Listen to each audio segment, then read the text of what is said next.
These adorable little creatures are called Wawa Jiwa. Every time Sally returns from fishing, they scurry over with small plates to help her unload. And on every full moon night, the mature Wawa Jiwa curl themselves into little orbs and float up toward the sky, for they are the souls of this world, about to be reincarnated into the real world. If they're lucky, they'll be reborn as humans. Suddenly, a flock of pelicans flew in from the distance. They hunted in groups, and the round, floating Wawa Jiwa looked just like the targets in Pac-Man, giving the pelicans the perfect chance to prey on them. The number of Wawa Jiwa dwindled visibly. If this went on, they might all be eaten. Just then, a streak of fire shot up from below, bursting like fireworks right in the middle of the pelican flock. Pelicans caught in the flames were either killed or injured, but it was an indiscriminate attack, and many Wawa Jiwa were caught in the crossfire too, turning to ash in an instant. The surviving pelicans fled in panic, disappearing into the distance in no time. Though some Wawa Jiwa were lost, thanks to Wheezy's help, the remaining ones were still able to complete their reincarnation. That night, Jack noticed something stirring. A wounded pelican was hiding on his boat. It begged Jack to end its suffering. Its wing was broken, and it had no hope of surviving.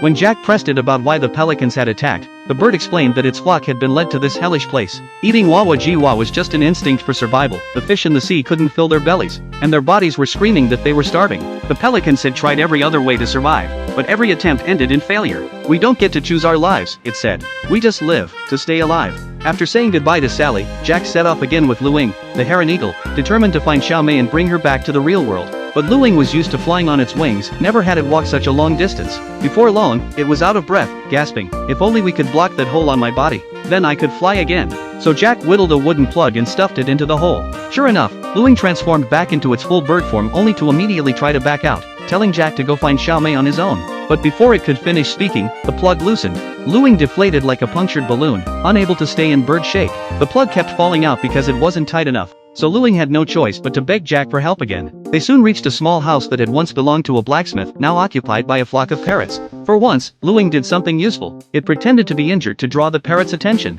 Soon, a crowd of parrots swarmed over. Luing tripped over a stone by accident and plummeted from the sky, but managed to take flight again at the last second. It preened itself proudly, thrilled to be flying once more. Jack seized the opportunity and dashed toward the house, but the moment he stepped inside, he was captured. It turned out the parrots weren't as stupid as they looked.